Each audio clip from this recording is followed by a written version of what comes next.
Assalamualaikum warahmatullahi wabarakatuh. Hai sahabatku semua dimanapun berada, semoga sahabat semua selalu dalam keadaan sehat-sehat saja. Amin ya rabbal alamin. Pada tanggal 14 November, timnas kita akan menghadapi timnas Jepang di Gelora Bung Karno, yang mana kita sebagai tuan rumah. Dan semoga saja nanti saat menghadapi timnas Jepang kita bisa menghasilkan menahan imbang setidaknya untuk mendapatkan poin satu. Walaupun kemarin kita kecewa dengan susunan line up yang diturunkan oleh Sintayong yang selalu saja berubah-ubah di setiap pertandingan, yang mana sampai kita mengalami kekalahan saat menghadapi timnas Cina dengan skor 2-1. Padahal kita sangat mengharapkan kemenangan dengan mendapatkan 3 poin. Tetapi itulah Sintayong menurunkan pemain-pemain yang selama ini tidak pernah diturunkan di saat laga menghadapi timnas Australia, timnas Arab Saudi, dan timnas Bahrain. Padahal susunan line up saat menghadapi timnas Bahrain itulah susunan yang menurut saya susunan yang terbaik. Tetapi entah mengapa saat menghadapi timnas Cina, Sintayong mengotak-atiknya lagi. Saat menghadapi Bahrain kemarin kita juga merasa jerampok kemenangan kita yang seharusnya kita bisa mendapatkan 3 poin. Jadi timnas kita harus berjuang lebih keras lagi untuk bisa lolos ke putaran ketiga, lolos dari putaran ketiga ini untuk bisa melanjutkan ke putaran selanjutnya. Setidaknya kita bisa menduduki posisi 3 ataupun posisi 4, walaupun itu harus membutuhkan perjuangan yang sangat keras, dan semoga saja tim Sintayong tidak melakukan blunder lagi saat dalam pemilihan susunan pemainnya. Dan kita juga kedatangan pemain grade A lagi, yaitu Kevin Dick, yang mana telah kita tahu Kevin Dick sudah bersalaman dengan Ketua Umum kita PSSI Pak Erick Thohir. Semoga saja nanti juga ada tambahan lagi pemain seperti Ole Mini ataupun juga Jairo Redwell. Kalau ini bisa bergabung, tentunya kita masih sangat terbuka lebar, sangat berpeluang untuk bisa bersaing di grup C yang dianggap sebagai grup yang paling berat. Dan di video kali ini kita akan melihat sebuah video dari channel Girls. Tanpa berlama-lama, mari kita lihat dulu videonya.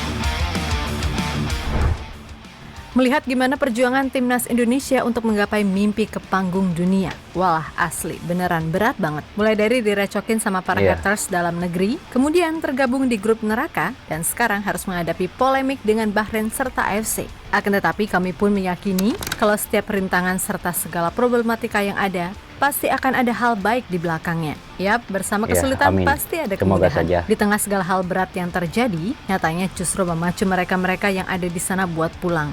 Setelah kemarin berita soal Kevin Dick, kemudian disusul oleh Rumeni, Jairo, dan Miliano Jonathans. Satu lagi nama grade A yang kemungkinan besar akan segera bergabung ke timnas Indonesia, yang mana ia adalah Pascal Struijk, pemain 25 tahun milik Leeds United yang kembali memberikan sinyal positif dan harapan kepada publik tanah air di media sosialnya. Jelas dengan ini semua, kami berharap dengan adanya segala hal sulit yang terjadi dengan timnas, mampu memacu para pemain grade A untuk pulang dan membuktikan kalau timnas Indonesia nggak bisa disepelekan gitu aja. Apalagi sama negara yang luasnya nggak lebih gede dari Jaksel, yakni Bahrain, dan pastinya orang-orang di balik layar dari AFC itu sendiri.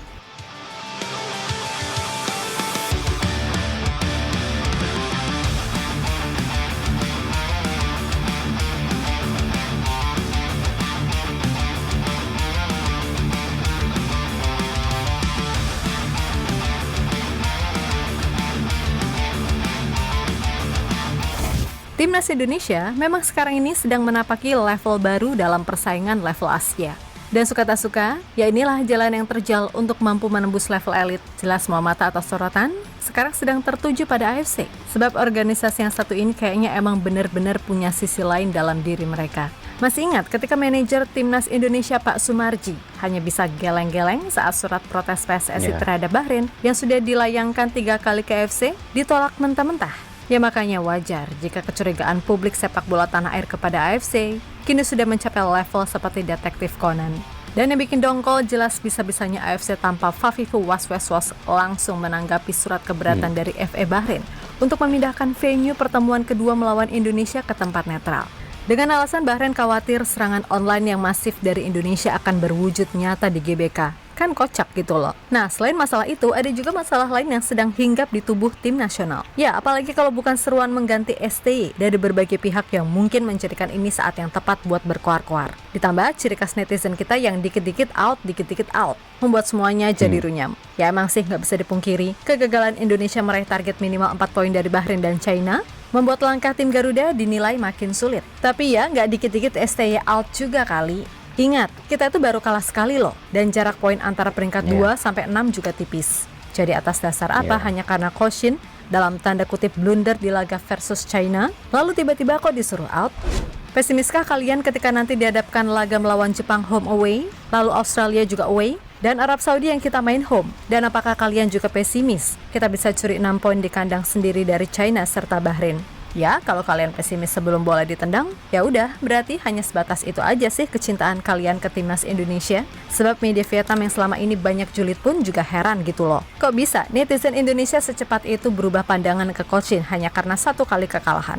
Ya, menurut media Soha, sungguh heran melihat sikap supporter timnas Indonesia yang cepat berubah dalam menyoroti kiprah Shin Tae-yong. Sebab beberapa waktu sebelumnya, pelatih asal Korea Selatan tersebut banjir pujian karena berhasil membawa timnas Indonesia lolos ke babak ketiga kualifikasi Piala Dunia 2026 zona Asia untuk pertama kalinya. Lalu juga meloloskan Indonesia ke 16 besar Piala Asia serta semifinal Piala Asia U23 juga untuk pertama kalinya.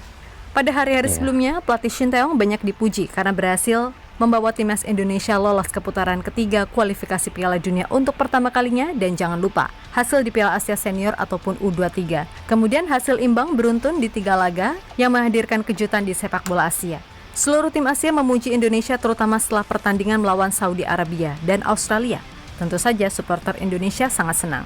Namun setelah hanya sekali kalah dari China, pelatih Shin Tae-yong langsung mendapat banyak kritik. Bahkan banyak yang menyerukan agar jurus strategi Korea itu dicopot. Mengapa supporter sepak bola Indonesia bisa tiba-tiba berubah pikiran cepat itu? Tulis Soha. Soha ini baru tahu apa emang nggak tahu sih? Kalau ya emang begitulah kearifan lokal. Sebagian besar netizen kita yang katanya dijuluki sebagai SDM 78.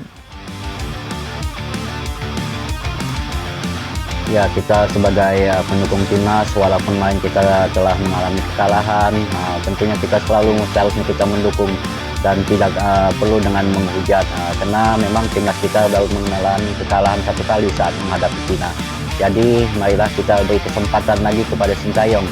Jadi jangan hanya kena kalah sekali kita terus menghujat dan menyerukan kalau Shin Tae-yong out. Padahal memang selama ini jasa Shin Tae-yong udah banyak melihat realita ke yang timnas ada, kita. apakah kita beneran senolongso itu? Enggak loh, yakin. Bahkan boleh jadi segala hal sulit yang ada kini soal mendatangkan hikmah lain. Terutama soal sudut pandang para pemain grade A yang selama ini jadi incaran. Yap, setelah nama Kevin Dix resmi salaman dengan Pak Erick Thohir, nama-nama lain juga mulai menunjukkan sinyal positif. Oleh Romini, yang menurut agennya udah tahap serius untuk mempertimbangkan tawaran PSSI, Cero yang semua orang tahu arahnya gimana, lalu Miliano Jonathans, yang mengaku juga sangat terbuka untuk ke timnas Indonesia. Dan baru-baru ini pemain yang sebenarnya juga udah lama masuk list, yakni Pascal Struijk, juga kembali memberikan sinyal positif, yang mana itu ditunjukkan di media sosial Instagram. Di akun Instagram penyerang Leeds United, Joel Piro, Pascal Struijk menyebut sang rekan sebagai penyerang Indonesia. Sementara itu di unggahan Pascal Struijk, gantian Joel Piro yang meninggalkan komentar. Ia menulis, Indonesia is calling, atau Indonesia memanggil Pascal Struijk. Bahkan sebelum ini pun, Pascal juga melakukan hal yang sama ke kolom komentar Joel Piro. Nah, tentu saja, awalnya banyak netizen yang beranggapan kalau ini tuh cuma sebuah sarkasme aja. Namun, kita jangan lupa, kalau Kevin Dix dan Miss Hilgers dulu juga gitu. Dan ujung-ujungnya sekarang mereka bersedia menjadi warga negara Indonesia. Yap, sekarang waktunya kita berandai-andai. Kalau semisal Pascal Struijk ini masuk, maka sudah pasti. Gak cuman value timnas yang naik, tapi levelnya pun juga naik gitu loh. Dilansir dari Transfermarkt, Pascal diketahui sangat bisa bermain di berbagai posisi. mulai dari bek tengah, bek kiri, hingga gelandang bertahan. Nah, jika semisal Jairo ini telat gabung karena semua tahu ia sekarang sedang tahap pemulihan cedera hamstring, maka Pascal Struijk sangat bisa menjadi tandem bagi Tom Hye di lini tengah sebagai GM. Tapi dari semua itu, kemampuan terbaik dari Pascal Struijk adalah main sebagai center back sebelah kiri. Dan itu cocok karena bisa dibilang ini pemain adalah versi matangnya dari Justin Hubner. Yap, dengan kiper Maarten Pas. Lalu 3 bek di depannya, ada Jay di tengah, Misselgers di kanan, serta Pascal Struijk di kiri. Ya, kalau di atas kertas, ini bahkan harusnya sangat bisa bersaing di level Asia. Karena di wingback kita ada Kevin Dix dan di kiri ada Kelvin Verdong. Harusnya dengan pakem seperti ini, kebobolan dengan cara konyol seperti saat melawan China sangat-sangat bisa dihindari. Nah, bagus lagi kalau duet impian Jairo dan Tom Hye bisa terrealisasi. Serta 3 di depan ada Jonathan di kanan, Ragnar di kiri, serta Ole sebagai nomor 9. Ya udah, harusnya meraih minimal peringkat 3 atau 4 bukanlah hal yang mustahil. Intinya, khusus Pascal Struijk, Shin Tae-yong jelas nggak bisa mengabaikannya. Kalau ini pemain beneran mau gitu loh gabung ke timnas.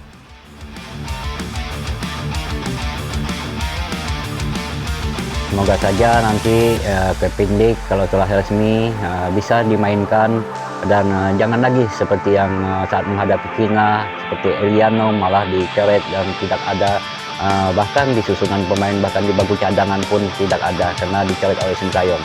Padahal saat itu PSSI telah mengebut untuk bisa menaturalisasi Eliano agar bisa dimainkan saat menghadapi timnas Yap, terlepas dari China. apapun, Tetapi pokoknya kami sama cuma Shin Tae-yong minta malah semua elemen dicoret. timnas fokus dengan apa yang ada di depan. Masalah siapa nanti pemain baru yang datang, harapannya di bulan Maret 2025 mereka bisa beneran datang dan membantu tim ini. Namun sebelum ke sana, kami juga berharap Kevin Dix udah bisa main di bulan November. Dan kalau soal peluang lolos, jelas 15 poin adalah misi berat yang harus bisa diraih. Dengan sisa 6 pertandingan yang ada, Indonesia paling enggak kan harus bisa ngumpulin minimal 12 poin lagi. Realistisnya ya tetap 6 poin dari China dan juga Bahrain. Apakah itu bisa?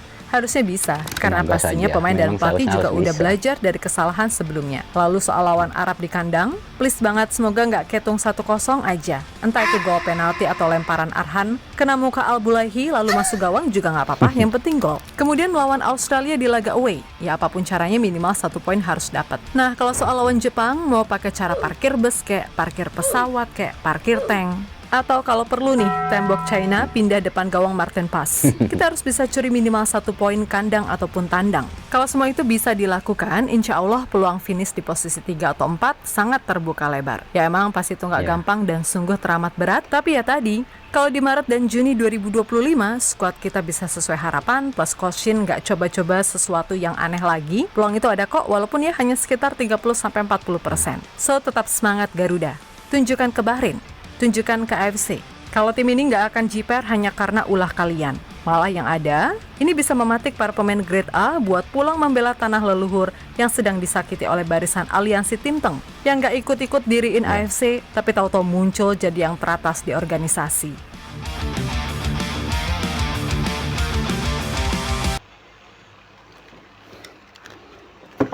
Itulah videonya, semoga saja timnas kita bisa memanfaatkan sisa laga di grup C ini, dan semoga saja dengan ada laga 4 laga di kandang kita, semoga itu bisa dimanfaatkan oleh timnas kita. Dan kita berharap saat laga di kandang menghadapi Jepang setidaknya kita bisa menahan imbang untuk mendapatkan 1 poin. Dan kita berharap juga saat menghadapi Arab Saudi, Bahrain dan juga timnas Cina di kandang, kita berharap bisa meraih kemenangan, menyapu bersih kemenangan untuk menjaga asa kita untuk tetap lolos ke putaran selanjutnya.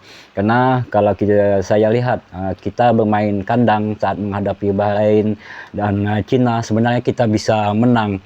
Tetapi saat menghadapi Bahrain kita memang dirampok kemenangan kita dengan olah wasit yang sangat memihak kepada tuan rumah. Dan di saat melawan Cina pun seharusnya kita bisa menang, tetapi itulah dengan kesalahan Shin Tae-yong yang menurunkan pemain yang tidak pernah dimainkan di laga-laga sebelumnya dan tidak menurunkan pemain inti, bahkan si Eliano bahkan dicoret oleh Shin Tae-yong dan tidak dimainkan. Itulah memang yang membuat banyak netizen mengecam bahkan menyuruhkan kalau Shin Tae-yong out. Tetapi kita sebagai fans sejati timnas timnas Indonesia. Kita kalah dan menang, kita harus tetap mendukung. Tetapi memang untuk mengkritik kita untuk Sintayong boleh, tetapi dengan sebatas wajar saja. Karena memang kita sangat berharap dengan kemajuan timnas kita, dan kita pun seharusnya kita masih mengucapkan banyak terima kasih kepada Sintayong karena telah meloloskan timnas kita sejauh ini sampai ke putaran ketiga. Ini untuk pertama kalinya buat timnas kita. Dan semoga saja Kevin Dick bisa dimainkan saat menghadapi timnas Jepang, dan semoga saja juga nanti akan ada tambahan-tambahan pemain grade A lagi yang bisa dimainkan saat di bulan Maret di 2025. Karena kita memang harus fokus, dan Sintayong pun harus menyusun pemain terbaiknya, karena kita jangan menyia-nyiakan lagi dengan sisa 6 pertandingan. Dan semoga saja itu bisa menghasilkan hasil yang positif semua, dan bisa meraih setidaknya memang mesti 12 poin untuk kita bisa lolos ke putaran selanjutnya. Demikianlah video kali ini, doa terbaik selalu buat timnas kita. Amin, amin ya rabbal alamin. Assalamualaikum warahmatullahi wabarakatuh.